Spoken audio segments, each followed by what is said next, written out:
Gloria a Dios. Dios les bendiga este día. El Señor les bendiga. ¿Cómo estamos? ¿Bendecidos? Gloria al Señor. Quiero que me acompañe la palabra del Señor en esta hora, y en esta ocasión vamos a estar leyendo el libro de Lamentaciones, capítulo número 3.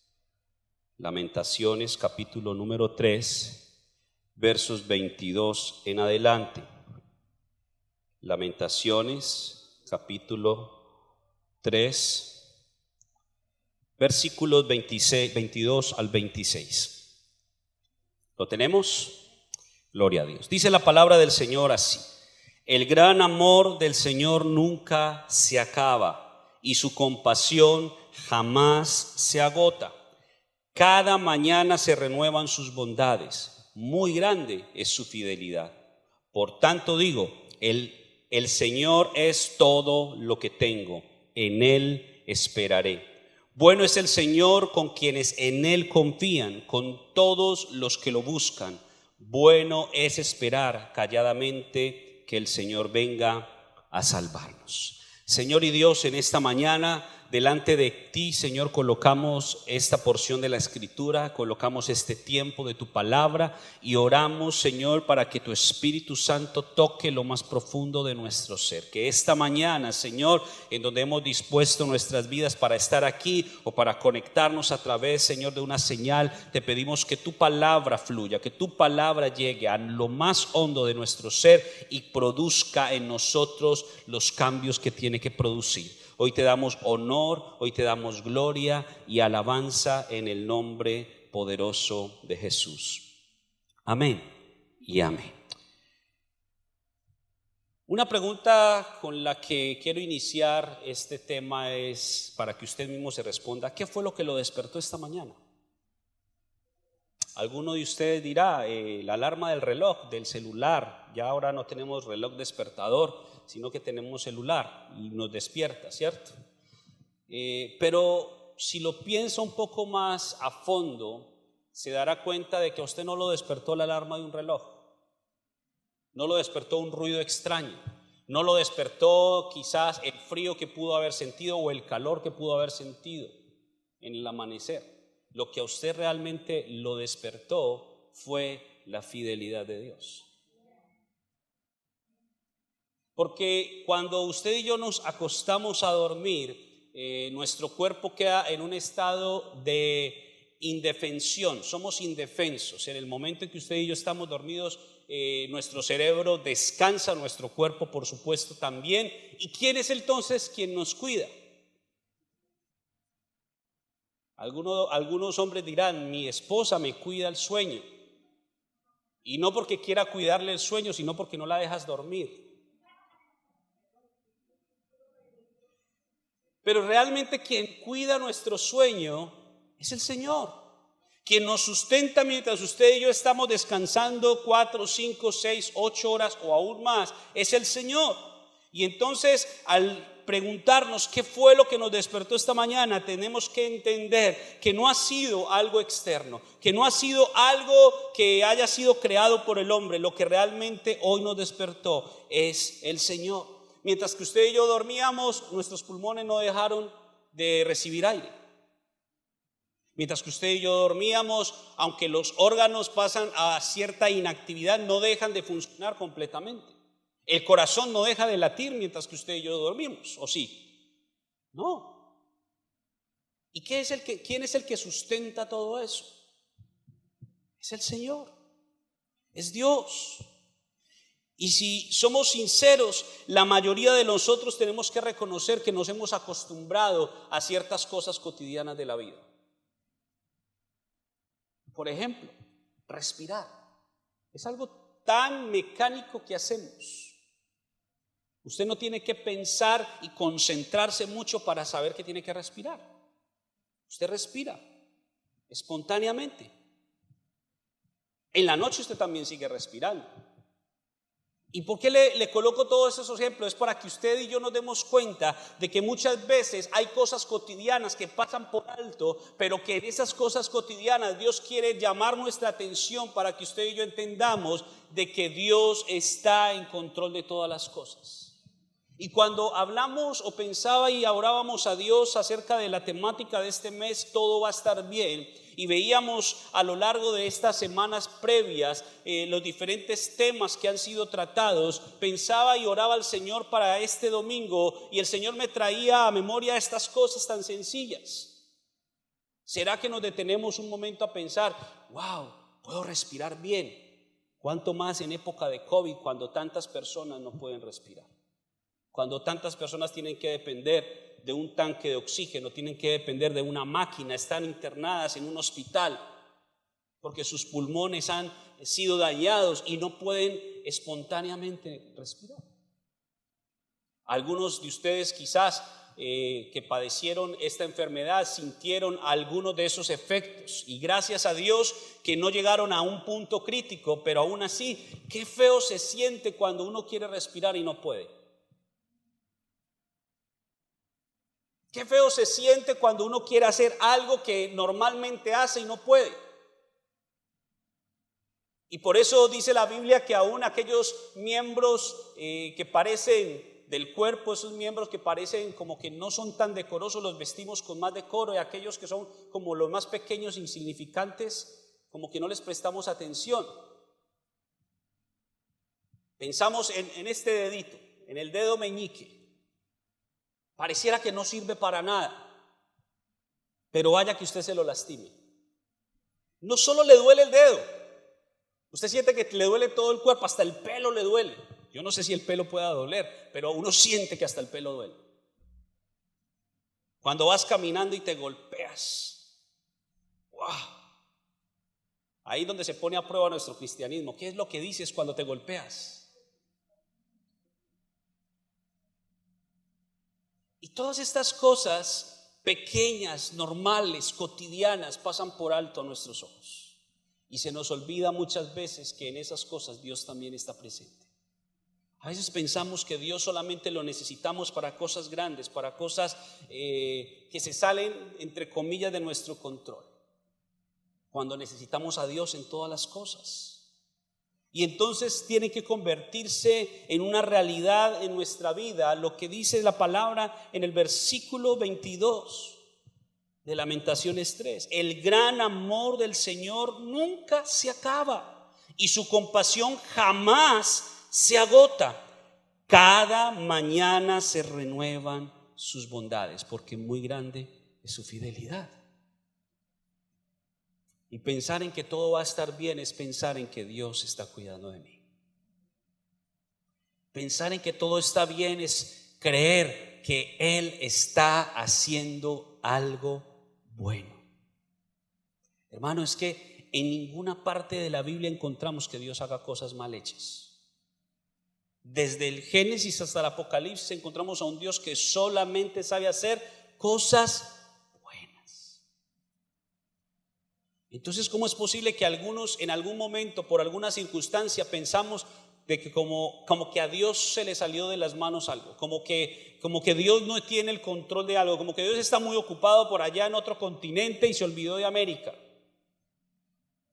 No, Dios está haciendo algo bueno, y la mayoría de nosotros tenemos problemas en recordar esta verdad, sobre todo cuando las cosas van bien. Cuando las cosas van bien es muy fácil hacerlo, pero cuando las cosas no van bien es difícil pensar que Dios está haciendo algo bueno. Claro, Dios está haciendo algo muy bueno porque me promovieron en mi trabajo, porque me llegó una bendición económica, porque recibí una sorpresa de algo que yo venía orando, y qué bueno cuando recibimos la respuesta de Dios. Se siente uno feliz, pero ¿qué hay de aquello que has pedido y que no has recibido? ¿Qué hay de aquello por lo que tanto has orado y que posiblemente aún no recibes una respuesta? ¿Será que aún así sigues confiando y descansando en el Señor? A veces lo externo, lo que nos ha sucedido, las heridas que ha producido diferentes circunstancias en nosotros, nos hace alejarnos. Cuando entramos en esos estados de tristeza profunda, aún al punto de la depresión lo que hace es alejarnos de la esperanza que tenemos en Dios. Y cuando estamos deprimidos, estamos rodeados o estamos bloqueados más bien por el enemigo. El enemigo no nos permite ver lo que Dios nos quiere mostrar. Y por eso es importante que tengamos memoria de estas cosas. Y cuando el profeta Jeremías escribe estas palabras, no las escribe en el mejor momento de su vida. Recuerde usted la historia de Jeremías. Jeremías, conocido como el profeta llorón, por todo lloraba. Pero pues ¿cómo no iba a llorar si todas las cosas malas le pasaron a Jeremías? Jeremías lo único que estaba haciendo era ser obediente a Dios. Él sentía la necesidad, la obligación de hacer algo que Dios colocó en su corazón hacer, hablar lo que Dios le daba para hablar, y lo único que encontraba era rechazo del pueblo. Lo único que encontraba eran enemigos, lo único que encontraba eran insultos, lo único que encontraba eran críticas. Aún lo echaron en una cisterna, lo golpearon. Nadie quería escuchar las palabras de Jeremías. Sin embargo, Jeremías sentía que era su obligación hacerlo. Pero llegó un momento en la vida de Jeremías, por allá en Jeremías capítulo 20 usted lo encontrará, en donde Jeremías se sintió cansado. Como muchas veces usted y yo nos podemos sentir cansados. Porque hay situaciones o circunstancias en la vida que son tan continuas, repetitivas, que nos cansan. Aún nos pueden hartar. Y entonces llegó un momento en la vida de Jeremías en donde él dijo: ¿sabes qué, Señor? Mira, yo he hecho todo lo que tú me has pedido, yo he hablado lo que tú me has dicho que hable, pero sabes que ya no voy más, me cansé. Este negocio no funcionó, no he visto resultados, no veo que nadie cambie, no veo que nadie reciba la palabra, al contrario, todos me rechazan, todos me critican. Lo único que he tenido para mí son males cuando yo he venido a querer hacer el bien en tu nombre. Señor, ¿sabes qué? Ya no voy a predicar más. Pero ¿qué le pasó? Él no fue capaz de resistir lo que Dios había puesto dentro de él. Y él lo describe como un fuego tan fuerte que aunque quiso evitar sentir lo que sentía, no pudo. Y entonces dice Jeremías: me sedujiste y fui seducido, más fuerte fuiste que yo y me venciste. Porque hay cosas que humanamente no queremos hacer, pero hay algo dentro que es parte de Dios que nos impulsa a hacerlas. Y en las circunstancias adversas lo menos que queremos hacer es confiar en Dios, lo menos que queremos hacer es esperar, lo menos que queremos hacer es hacer la voluntad de Dios. Queremos hacer las cosas a nuestra manera. Queremos que todo se solucione ya.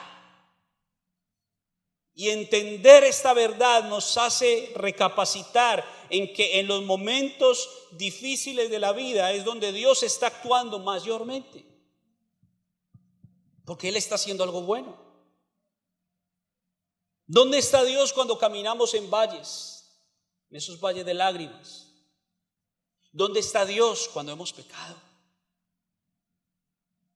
Porque hemos pecado y entonces sentimos: wow, ya pequé, Dios se alejó de mí.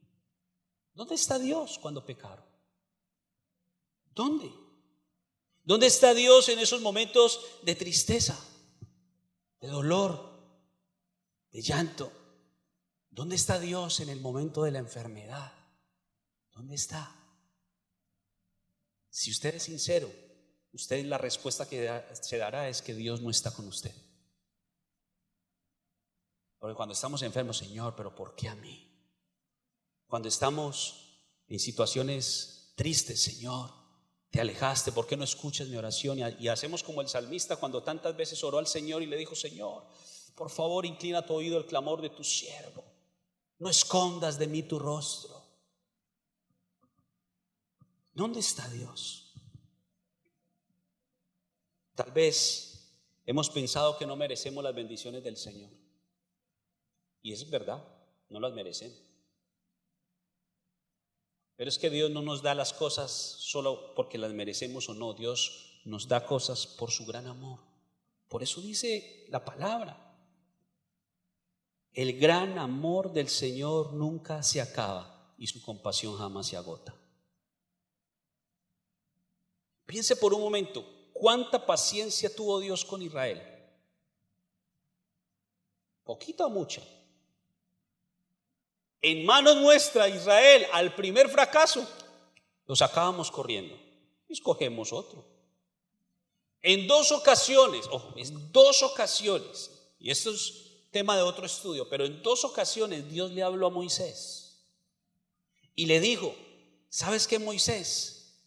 Yo te voy a dar un pueblo más grande y más fuerte. Deja ese pueblo. Y Moisés en 2 ocasiones respondió al Señor: Señor, no hagas eso. Tú hiciste una promesa para este pueblo. Pero en 2 ocasiones Dios le dijo a Moisés: ¿sabes qué? Este pueblo, me he dado cuenta que es rebelde, es un pueblo duro de corazón y ya no más. No te preocupes, voy a hacer de ti una gran nación. Yo no sé qué hubiera pasado en la historia. Yo no sé si usted y yo estuviéramos hoy acá, si Moisés hubiera dicho: ok, Señor, mátalos a todos y aquí estoy yo. Yo no sé. Pero ¿qué pasó? El gran amor del Señor nunca se acaba y su compasión jamás se agota. Entonces, en primer lugar, tenemos que entender que la fidelidad de Dios no depende de nuestro proceder. Dios no es fiel con usted o conmigo si nos comportamos bien. La fidelidad de Dios no depende ni de usted ni de mí, no depende de nada en el universo. La fidelidad de Dios es parte de sus atributos, es parte de su esencia. Segunda de Timoteo capítulo 2 versículo 13 dice que si fuéramos infieles, aún Él permanecerá fiel. Aun cuando seamos infieles nosotros. Y si usted y yo recordamos solamente esta última semana, ¿cuántas veces le hemos sido infieles a Dios? Ninguno nos escapamos. No se crea más santo que el de al lado, porque usted tampoco se escapa. Porque hemos sido infieles a Dios de muchas formas. Sin embargo, estamos aquí porque Dios ha sido fiel. Porque la fidelidad de Dios no depende de nuestro proceder o de nuestra respuesta. Es decir, Él no es más fiel cuando nosotros nos portamos bien y menos fiel cuando nos portamos mal. No, así somos nosotros. Porque nosotros aplicamos muy bien la ley, ojo por ojo, diente por diente. Si tú me tratas bien, yo te trato bien. Si tú me tratas mal, yo te trato mal. Pero no es así con Dios. Dios no deja de ser fiel por como nosotros nos comportemos. Lo segundo, nuestras circunstancias y emociones no son un indicador confiable. Porque el ser humano emocionalmente es una montaña rusa. ¿Sabe usted que es una montaña rusa, cierto? Hoy estamos acá arriba, felices, contentos, y al mediodía estamos aquí abajo, aburridos, tristes, mal encarados. Cambiamos de ánimo muy fácilmente. Si al menos pudiéramos tener el mismo ánimo en el día, sería estupendo, pero aún en el mismo día podemos cambiar de ánimo. Y esto no le toca solamente a las mujeres, porque a veces pensamos, no es que son las mujeres, no, los hombres también. Creo que a veces los hombres somos más temperamentales que las mujeres. Pero como somos los meros machos, que no me digan nada, porque si me dice algo ya verá. Entonces todos los seres humanos, hombres y mujeres, somos temperamentales. Alguien te dijo algo que te molestó y te cambió el ánimo. O alguien te dijo algo que te gustó y te levantó el ánimo. Somos seres emocionales, pero nuestras circunstancias o nuestras emociones no pueden ser un indicador de cómo Dios está actuando en mi vida. Porque en el momento que tú sientas que Dios está más lejano, posiblemente Él está más cerca de lo que tú y yo pensamos. Porque vas a orar muchas veces y no vas a sentir a Dios. Qué bueno cuando oramos, cuando cantamos y adoramos a Dios y se siente una atmósfera especial, se siente algo que uno dice, wow, la presencia de Dios está aquí. Pero ¿qué hay de tantos otros momentos en donde oramos, en donde cantamos y no sentimos nada? ¿Será que Dios no está ahí? ¿O es que Dios solamente se manifiesta a través de sensaciones extrasensoriales? No, Dios es Dios. ¿Por qué le digo esto? Por esta verdad. Memorícese eso o escriba esto. La fidelidad de Dios no depende de nuestro proceder o de nuestras respuestas. No depende de eso. Y el problema es que nosotros definimos la fidelidad de Dios diferente a como Él la define. Porque para nosotros fidelidad de Dios es que Él atienda a todos nuestros caprichos, que Él responda a todas nuestras peticiones. Eso es un Dios fiel. No, eso no es un Dios fiel. Eso es un Dios sirviente que hace todo lo que usted quiere. No. Y Dios no es sirviente de nadie. Dios es Dios, es el Señor de toda la creación. Antes, delante de Él, usted y yo debemos postrarnos, adorarle y nosotros ser sirvientes de Él. Pero tratamos a Dios como si fuera nuestro sirviente.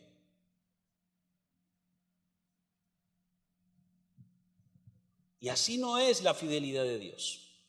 Por ejemplo, si hemos sido rebeldes, podemos contar con que Dios es un Padre amoroso y que nos va a disciplinar. Hebreos capítulo 12 versículo 6 dice: porque el Señor al que ama disciplina. Entonces, si estás siendo disciplinado por el Señor por alguna circunstancia, siéntete feliz, porque eso quiere decir que Dios te ama. Porque Dios nos va a disciplinar. Cuando experimentamos pruebas, ¿qué pasa cuando experimentamos pruebas? El Señor se compromete a no permitir que esa prueba o esa tentación sea más fuerte que nosotros. Y aún se compromete a mostrarnos una puerta de salida. Eso es lo que dice la palabra. Eso es lo que dice la palabra. Dice Santiago capítulo 1 versículo 2: hermanos míos, tened por sumo gozo cuando os halléis en diversas pruebas, sabiendo que la prueba de vuestra fe produce paciencia, mas tenga la paciencia su obra completa, para que seáis perfectos y cabales, sin que falte cosa alguna. Entonces, en los momentos de prueba, usted y yo nos debemos sentir felices. ¿Por qué? Porque Dios está haciendo algo bueno en medio de la prueba, aunque no se vea. Pero si estamos bajo un ataque espiritual, bajo una opresión espiritual muy fuerte, hay momentos en donde sentimos como que no somos nosotros mismos, como que intentamos orar y no sale la oración. Como que intentamos hacer algo y no podemos avanzar. Yo no sé si usted ha sentido o ha tenido esos sueños en donde usted sueña que está corriendo, pero usted corre pero no avanza. Y se siente algo feo en el sueño, que uno está corriendo y uno quiere como correr más rápido, pero como que no avanzas. Así se siente la opresión espiritual. ¿Y qué dice Dios que va a hacer en los momentos en que estemos atacados espiritualmente? El Señor dice que nos va a fortalecer y que nos va a proteger del maligno. Segunda de Tesalonicenses 3:3 dice: pero fiel es el Señor, que os afirmará y guardará del mal. Y cuando vengan las tentaciones, porque escuche esto, las tentaciones son tentaciones. Es decir, no puede usted decir: esa tentación yo no tengo problema con esta tentación. Si usted dice que no tiene problema con esa tentación, es porque no es tentación. Porque cuando es tentación es porque viene a atacar en esa área débil que tú y yo tenemos. Lo que pasa es que el cristiano de alguna forma ha mentalizado o ha categorizado tentación solamente en un ámbito sexual. Y cuando se nos habla de tentación, nuestra mente inmediatamente lo asocia con eso. Y no, somos tentados en nuestras áreas de debilidad. El enemigo sabe cuál es ese lado flaco, cuál es ese talón de Aquiles que usted y yo tenemos. Y es ahí donde él manda los dardos. ¿Para qué nos va a atacar en lo que somos fuertes? No tiene sentido. Y entonces cuando viene la tentación es porque sabe el enemigo que ahí es donde usted y yo podemos caer. Sea en la mentira, sea en temas financieros, sea en cualquier área. Yo no sé cuál sea la debilidad que usted tenga. Pero cuando viene la tentación, Dios dice, no nos ha sobrevenido ninguna tentación que no sea humana. Pero fiel es Dios. Otra vez dice la Biblia, pero fiel es Dios, que no os dejará ser tentado más de lo que podáis resistir, sino que dará también junto con la tentación la salida para que podáis soportar. Piensa en la vida de José. José fue tentado. Y cuando leemos la historia de José, vemos a un muchacho ejemplar. Pero si vino la tentación es porque era una parte de su debilidad. Y entonces viene esta mujer, esposa de Potifar, y se le insinúa de una manera muy directa. ¿Qué podía hacer José? Dios le dio la alternativa, porque él tenía dos opciones: o caigo o salgo corriendo. A él no le tenían una espada puesta en el cuello diciéndole, te tienes que acostar con la mujer de Potifar. La mujer se le insinuó y él tenía la alternativa. Por eso dice la Biblia que Dios nos dará junto con la tentación. Son dos opciones: o caigo en la tentación o salgo corriendo. Porque la tentación no la resistimos, tenemos que huir de la tentación. Huir de las pasiones juveniles. Y las pasiones juveniles no solamente son cosas sexuales. Aquello en lo que somos débiles, usted y yo tenemos que salir corriendo. No tenemos que estar enfrentando. No se crea que usted es capaz, porque, como dice el dicho, es mejor perro vivo que león muerto. Entonces Dios nos da la salida. ¿Y qué le estoy haciendo? Estoy enumerándole situaciones normales, cotidianas de nuestra vida, en donde usted y yo tenemos que ver la fidelidad del Señor. Sea cual sea la situación o la coyuntura que experimentemos, el Señor obra de acuerdo con su voluntad. ¿Y sabe por qué Dios es fiel? Porque su fidelidad es parte de su naturaleza. ¿Y qué garantiza la fidelidad de Dios? La fidelidad de Dios la garantizan 4 atributos únicos de Dios. Y digo únicos porque solamente son de Dios. Lo primero, Dios no cambia. La Biblia dice que Dios no cambia.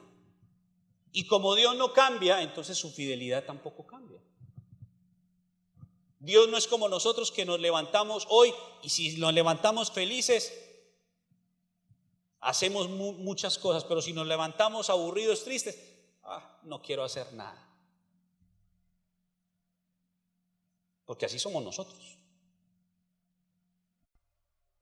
Dios no. Imagínense que Dios fuera emocional como nosotros. Pobrecita la raza humana. Se levantó el Señor enojado. Dios mío, ¿cuántos va a matar hoy? No. Dios es el mismo. Dios no cambia. Y por eso la fidelidad de Dios es constante. Por eso no importa la situación, no importa lo que estemos viviendo, el amor de Dios no fluctúa, aun cuando nuestra vida esté llena de giros. Tus planes y mis planes son objeto de ajuste. Todo el tiempo estamos cambiando los planes, ajustando. ¿Sí o no? ¿Y cómo lo hacemos? De acuerdo a las circunstancias. Dios no, porque Dios no es reactivo.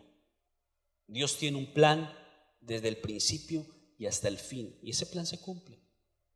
Dios es el mismo. Dios es el mismo. Segundo aspecto de Dios, su omnisciencia. Dios todo lo sabe. Nosotros no. Nosotros somos como hormiguitas en un vaso de agua ahogándonos. El Señor lo sabe todo. Y eso nos da seguridad de que al saber todo de principio a fin, Él entiende todos los detalles y facetas por los que estamos pasando. Y aún Él lo hizo más personal. O sea, para poder identificarse con nosotros, Él lo hizo más personal. ¿Y qué dijo? Envió a mi Hijo a que se haga como uno de ustedes. Y por eso dice la Biblia en Hebreos que no tenemos un sumo sacerdote que no pueda compadecerse, sino uno que fue tentado en todo según nuestra semejanza. Por eso podemos ir confiadamente al trono de la gracia, porque Dios lo conoce todo. Y porque Él es fiel, podemos saber con certeza de que Él está obrando algo bueno en nosotros. Todo depende si lo amamos o no. ¿Qué dice Romanos 8:28? A los que amamos a Dios, todas las cosas, escuche, todas las cosas nos ayudan a bien. No algunas, todas. Tercer aspecto, Dios es omnipotente. ¿Qué sentido tendría confiar en Dios si no puede hacerlo todo?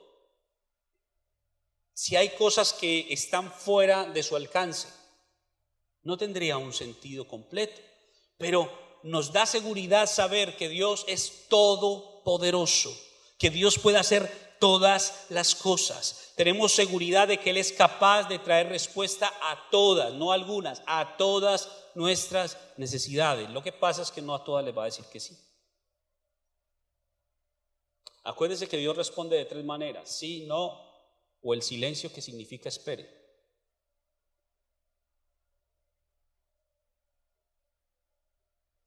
Y debemos aprender a entender el lenguaje de Dios, cómo nos responde. Yo no sé a usted cómo le habla a Dios. Algunos dicen, yo escucho a Dios audiblemente.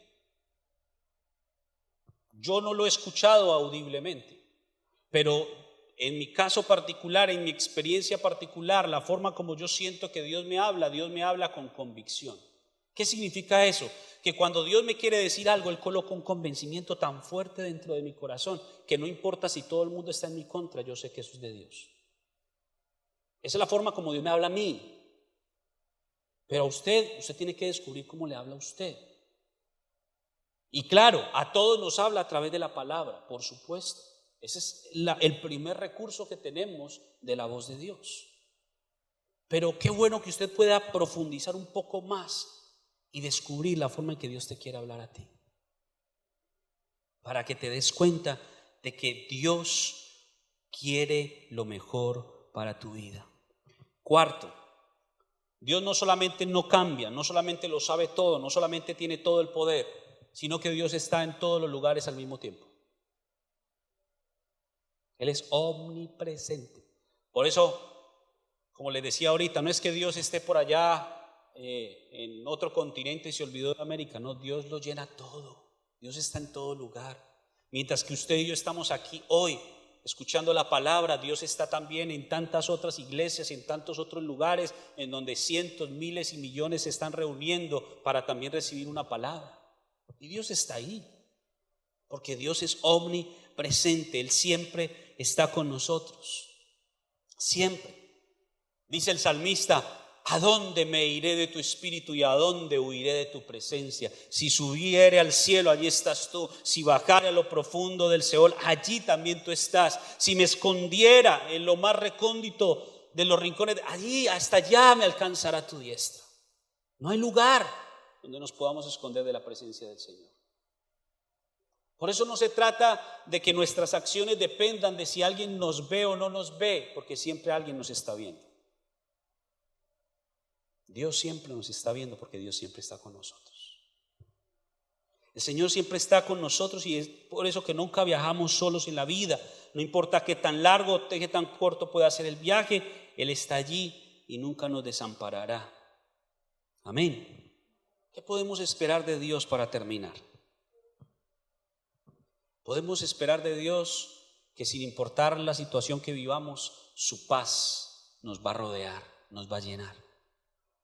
Podemos estar pasando el valle de sombra y de muerte, y como dice el Salmo, no temeremos mal alguno, porque el Señor está con nosotros. Estamos protegidos bajo la sombra del Omnipotente.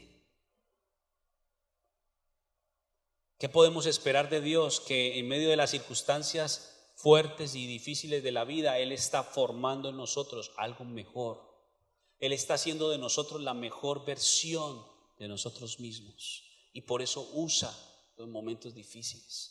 Así que no menosprecies. Si estás viviendo una situación, una etapa difícil en tu vida, lo que quiero decirte hoy, eso no durará para siempre. Eso simplemente es un proceso en el cual Dios te está llevando para perfeccionarte.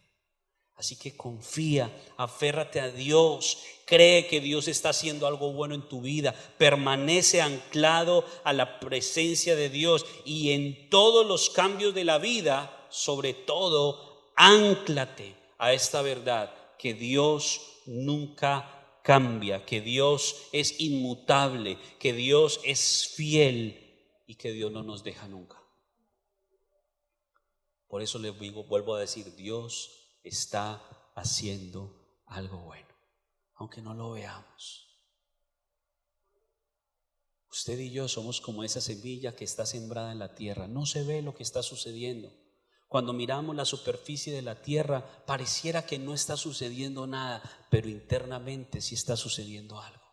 Esa semilla muere, porque dice la palabra, es necesario que el grano de trigo caiga a la tierra y muera, para que cuando muera lleve mucho fruto y ese fruto permanezca. Entonces puede parecer que no esté sucediendo nada, puede parecer que en lo que usted ve externamente en la iglesia no esté sucediendo nada, pero Dios está haciendo algo. Dios está actuando adentro, como esa semilla que está sembrada, está muriendo, está extendiendo sus raíces y en el momento que tú menos lo pienses, brotará una planta, un árbol frondoso para la gloria del Señor. Amén. Póngase sobre sus pies, vamos a orar, vamos a darle gracias a Dios.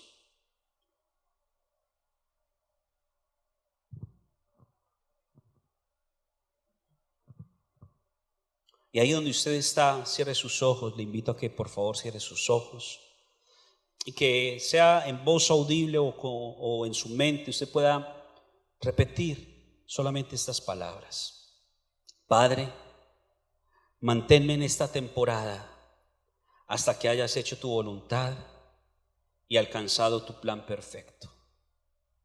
Señor, yo me someto y te permito que hagas lo que quieras en mí, porque yo confío que tú eres fiel y yo sé que tú estás haciendo algo bueno en mí. En el nombre de Jesús. Señor, yo te doy gracias por esta palabra. Gracias, Señor, por tu pueblo reunido hoy, no solamente en este lugar, sino a través, Señor, de esta señal. Y yo te pido que tu presencia confirme esta palabra, que a lo largo de esta semana tú, oh Dios, te manifiestes de una manera sobrenatural en cada vida. Señor, no conozco muchas de las circunstancias que puedan mis hermanos estar viviendo, pero tú sí las conoces. Yo no sé qué es lo que hay en sus corazones o en sus mentes, pero tú sí los conoces.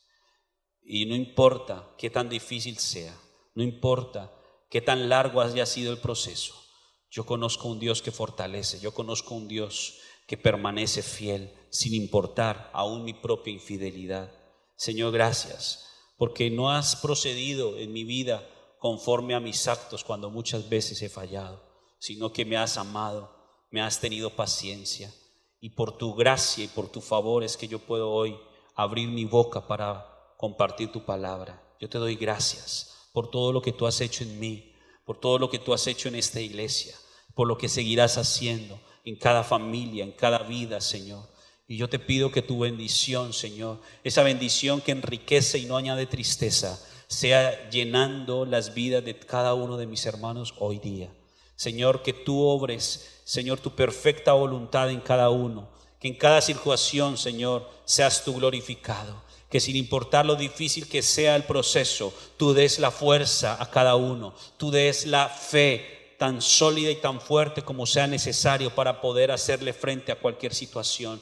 Que sin importar el ataque demoníaco que podamos estar enfrentando, Señor, tenemos la certeza de que tú nos guardas del mal, de que tú, oh Dios, envías legiones de ángeles a nuestro alrededor y son más los que están con nosotros que los que están en contra de nosotros. Hoy te damos la gloria y el honor a ti, Señor. Hoy yo declaro palabra de bendición sobre tu pueblo, sobre cada familia, sobre cada individuo que está aquí presente, sobre cada hombre y mujer, Señor. Que cada anhelo, deseo de su corazón se haga realidad conforme a tu voluntad, Señor, porque tu voluntad es mejor, porque tu voluntad es buena, es agradable y es perfecta. Señor, gracias porque nunca han decaído tus misericordias. Como lo leíamos al inicio, tu gran amor nunca se acaba y tu compasión jamás se agota. Gracias por este día, porque cada mañana se renuevan tus bondades por tu gran fidelidad.